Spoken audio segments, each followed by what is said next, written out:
Estimados irmãos e irmãs, nós vamos começar a partir de hoje uma reflexão acerca de nossa doutrina, ou seja, da nossa profissão de fé, o comumente conhecido como o creio, que a gente reza na maioria de nossas celebrações, principalmente nas celebrações dominicais em nossas missas, né?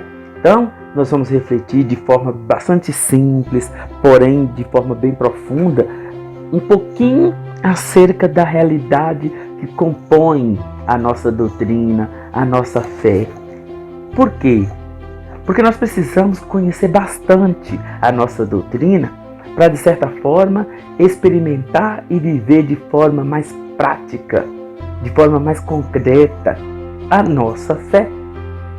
Assim sendo, nós vamos poder engajar mais em nossas pastorais, em nossos movimentos, vamos participar mais de nossa igreja, cientes daquilo que nós precisamos viver de forma mais autêntica no dia a dia de nossas vidas, de nossa vida eclesial. Então, nós vamos, repito, de forma bastante simples, para que todos possam compreender a beleza, a riqueza de nossa fé. A profissão de fé nasceu na igreja como recapitulação válida da mensagem transmitida pelos apóstolos. Todos aqueles que, por ocasião do seu batismo, são interrogados sobre a sua fé, confessam a sua atribuição a Deus Pai, a Jesus Cristo, seu Filho, e ao Espírito Santo, com as mesmas palavras. A profissão de fé, o creio, de todos os cristãos, começa pela palavra eu, porque no seio da comunidade, cada pessoa tem a sua própria história com Deus. Ninguém pode dizer pelo outro eu. Quem diz sim a Deus deve saber o que está assumindo. Por isso, é importante que cada cristão aprenda a conhecer e a compreender o conteúdo fundamental da sua fé. Eu creio. Eu sou uma pessoa e nasci homem ou mulher. Tenho um pai e uma mãe, irmãos, irmãs e familiares. Vivo em sociedade com muitas pessoas, animais, plantas e com tudo o que cresce na terra. Os homens podem ver e ouvir, aprender e reter, pensar e fazer projetos, podem construir casas, domesticar animais, curar doenças e transmitir a vida. Investigam o universo e são capazes de viajar até a Lua, atravessam os mares e inventam bombas que destroem a vida sobre a Terra. São capazes de observar e estabelecer comparações. Os homens se comunicam, aprendem mutuamente e necessitam uns dos outros. O que é difícil torna-se fácil quando há alguém a quem se pode dizer: conto com você. Você tem as boas intenções. Junto a mim, você tem boas intenções. Escuto o que você tem a me dizer. Confio em você. Sempre me ajuda a levantar e me enche de esperança. Quero me apoiar e acredito em você. Então, eu creio. Meus irmãos, minhas irmãs, quando a gente diz eu, nós estamos assumindo uma identidade. Ou seja, eu existo, eu sou, eu penso, eu faço, eu contribuo com a transformação, com a criação da natureza humana, da natureza existente. Eu sou alguém. E por ser alguém, eu tenho direitos e deveres. Meus irmãos, minhas irmãs, eu sou um indivíduo, não individualista, mas eu tenho a minha individualidade. Eu tenho a responsabilidade, principalmente de meus atos. Enfim, eu tenho que assumir projetos, trabalhos, a vida que a sociedade me apresenta. Não me impõe, mas apresenta, porque eu sou capaz até mesmo de escolher situações ao qual eu quero viver. A vida, ela é individual. A vida, ela passa pela pessoa. E não tem como ser pluralista.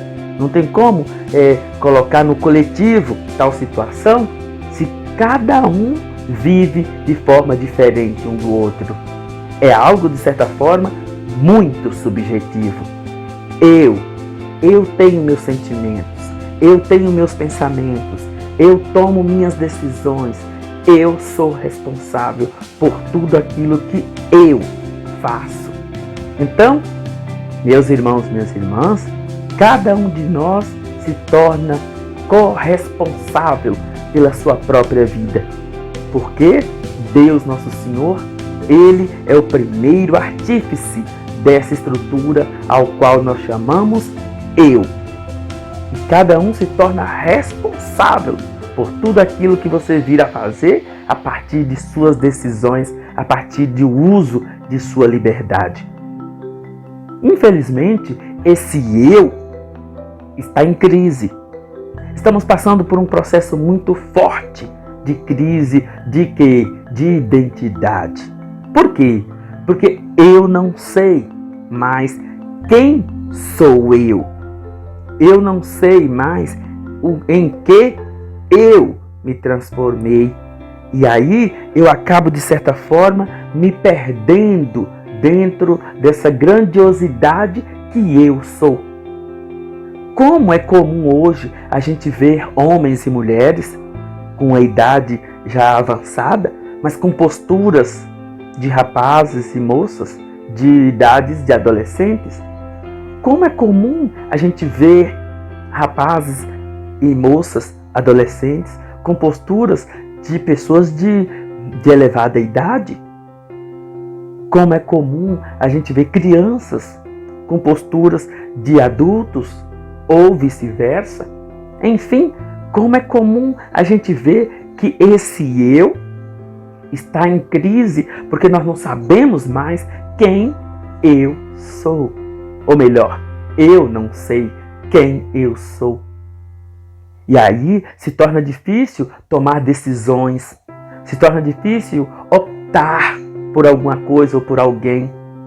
Enfim, tudo que a gente escolhe, tudo que a gente decide, está se tornando, de certa forma, algo passageiro. Entenderam como é importante a gente conhecer esse eu? Como é importante a gente saber quem eu sou para poder, de certa forma, reconhecer o meu valor.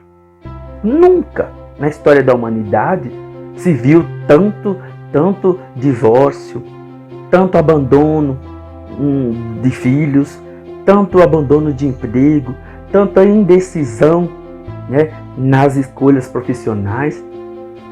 Como é difícil tomar uma decisão concreta e duradoura. Por quê? Porque as pessoas estão em constante crise de identidade. Nós não sabemos quem somos, ou melhor, eu não sei quem sou, e por isso se torna cada vez mais difícil decidir alguma coisa, porque eu estou numa constante descoberta de mim mesmo. O que não é ruim, de forma nenhuma, mas que dificulta um amadurecimento de minha pessoa como identidade. Porque eu não sabendo quem eu sou, eu não tendo condições de fazer ou de tomar minhas decisões, eu vou protelando, prorrogando algo que não poderia ser prorrogado, que não poderia ser protocolado de certa forma, porque a pessoa, ela tem que, de certa forma, buscar sempre a sua emancipação, buscando sempre a felicidade à medida que o tempo vai passando. E cada fase é uma fase, cada época é uma época no qual deve-se tirar muito bom proveito dessa fase, dessa época. Hoje, nós não sabemos mais quem é pai, quem é filho. Nós não sabemos mais quem é quem na conjuntura social. Nós não sabemos mais onde eu me encaixo num grupo de pessoas de autoridade, num grupo de pessoas onde eu me torno também sujeito naquela situação. Então, há uma crise de identidade, há uma crise de papéis, há uma crise de conjuntura, enfim, há uma total crise social no qual as pessoas não conseguem mais identificar-se a si mesmo no meio de um mar de posicionamentos. Tudo agora é subjetivo, mas é tão subjetivo que se torna perdido nessa questão, porque a pessoa ela não consegue, exatamente porque as coisas são muito subjetivas, não conseguem tomar uma decisão firme. E aí começam a sempre estar mudando as funções, mudando os papéis, mudando as situações. E nunca, jamais vai chegar em um denominador comum, nunca vai chegar em finalmente nessa história, porque a todo momento vai acontecer mudanças. Então tudo é muito temporal, é muito passageiro, o que não é bom para a contribuição da identidade, ou melhor, na construção dessa identidade ao qual cada um de nós tem. E tudo isso passa, claro, pela fé. Se eu não sei quem eu sou, eu não vou conseguir entender, por menor que seja, quem Deus também é na minha vida. Porque eu sou um pedacinho de Deus. Porque eu vim do coração de Deus. Deus está em mim como eu estou em Deus. Eu não sou Deus, mas Deus, ele se torna um comigo quando eu me identifico também com Ele. Não é uma via de mão duplas. Eu não posso entrar no coração de Deus e me tornar Deus. Mas Deus, ele se tornou um de nós pela encarnação de Jesus e por isso ele habita em meu coração, fazendo de mim também um com Ele. Ele me quis, me aceitou. Então, por isso, essa identidade do eu precisa ser muito bem definida para que eu possa assumir toda a continuidade que essa profissão de fé nos quer transmitir ao longo de sua vida, ao longo de sua trajetória humana, ao longo de sua existência, também no céu. Tudo de bom, até a próxima.